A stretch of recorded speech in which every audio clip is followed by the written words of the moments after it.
India's 40 lecture 1. What we have done, just a summary. Meaning of investment property.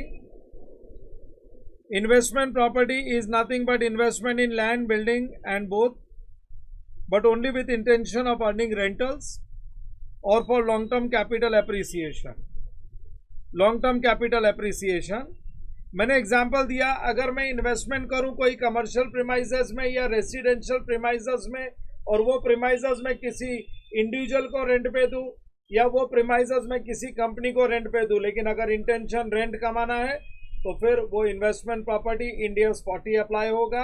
अगर मैं pharma company होते हुए भी अगर मैं जमीन खरीदूं उसको छोटे छोटे प्लॉट्स में कट करके एप्रिसिएशन का वेट करूं कि एप्रिसिएशन होगा तो बेचूं, तो वो मेरे लिए investment property, because intention appreciation कमाना है।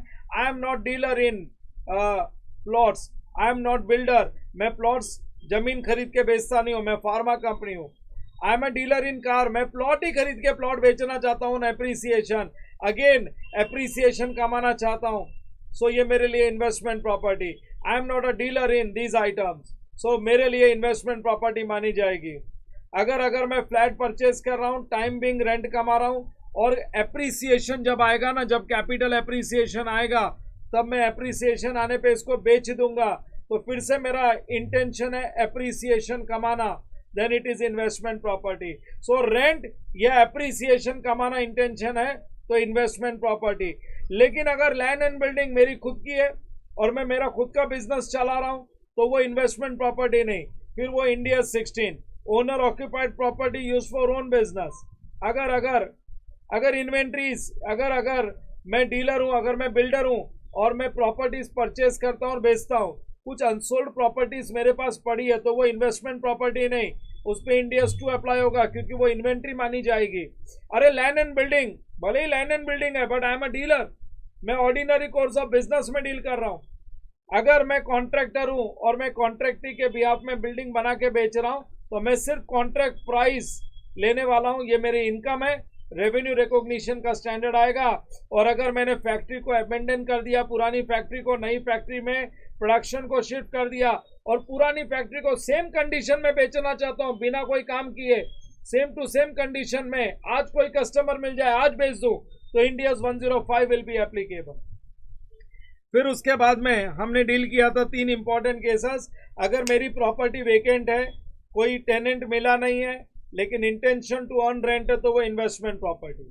अगर मैंने जमीन खरीदी है उसका यूज डिटरमाइंड नहीं है तो कहीं ना कहीं दिमाग में एप्रिसिएशन वाला पार्ट चल रहा है, सो वो भी इन्वेस्टमेंट प्रॉपर्टी। लेकिन अगर मैंने मेरी जगह मेरे स्टाफ को, एम्प्लॉयज को, डायरेक्टर्स को एकोमोडेशन के लिए दे रखी है, उनको रहने के लिए दे रखी है, तो वो स्मूथ कंडक्ट ऑफ बिजनेस है, that is case of owner occupied property use for own business, वो इन्वेस्टमेंट प्रॉपर्टी नहीं, इंडिया 16 में जाएगा। फिर आ गया link of India 40 with lease. अगर मैं भाड़े पे व्हीकल दूं, मशीनरी दूं तो वो ये स्टैंडर्ड में नहीं आएगा, लेकिन अगर रेंट पे मैंने रेंट पे, भाड़े पे लैंड एंड बिल्डिंग अगर ऑपरेटिंग लीज या फाइनेंस लीज पे दी है तो इंडियाज 40 का लिंक आता है इंडिया 116 से। अगर मैंने land and building operating lease पे दी है तो मैं लेसर के बुक्स में जाऊंगा, इंडियाज 40 अप्लाई करूंगा। लेकिन अगर मैंने फाइनेंस लीज पे दी है तो मैं लेसी के बुक्स में जाऊंगा और देखूंगा लेसी, क्योंकि वो केस में ओनर, एज्यूम्ड ओनर लेसी होता है, और मैं देखूंगा अगर लेसी ने उसको रेंट पे दे रखा है किसी को तो इंडियाज 40 अप्लाई होगा। लेकिन अगर लेसी खुद यूज कर रहा है अपने बिजनेस के लिए देन इंडियाज 16 इज एप्लीकेबल। ये हो गया लीज का कनेक्शन। फिर आ गए mixed cases. Mixed cases same जगह अगर मैं भाड़े पे भी दे रहा हूँ, खुद भी यूज कर रहा हूँ, तो देखो वो जगह को सेपरेट किया जा सकता है क्या, सेपरेटली बेचा जा सकता है क्या। अगर नहीं तो India 16 owner occupied property use for own business, थोड़ा भाड़ा भी कमा रहे हैं। लेकिन अगर वो सेपरेबल है, सेपरेटली बेचा जा सकता है दोनों पोर्शन, तो यूज पोर्शन पे इंडिया 16 और सेपरेबल पोर्शन पे इंडियाज 40 जो हम रेंट पे देने वाले हैं। हाँ, treatment of investment property in consolidated financial statement. Holding company subsidiary company को भाड़े पे जगह दे या सब्सिडरी कंपनी होल्डिंग कंपनी को रेंट पे प्रीमाइसेस दे। अगर with in the group use हो रहा है तो सीएफएस में India's 40।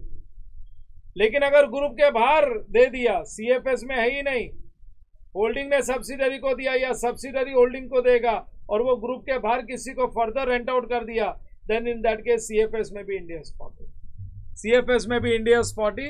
So this was complete revision of today's class. ये आज के क्लास का कंप्लीट रिवीजन है और ये रिवीजन डेली बेसिस पे तुमको यूट्यूब पे भी मिलेगा. इसका प्रीमियर मैं करता हूँ लेक्चर के एक दिन पहले. सो वो लेक्चर के एक दिन पहले भी देख लिया करो. रात को 10:30 बजे प्रीमियर होता है, एक दिन पहले भी देख लिया करो और क्लास शुरू होने के पहले भी एक बार देख लिया करो, ताकि तुमको नेक्स्ट लेक्चर में, अब प्रीवियस लेक्चर का रिकैप हो जाता है ना, तो नेक्स्ट लेक्चर तुम्हारे लिए इजी बैठता है.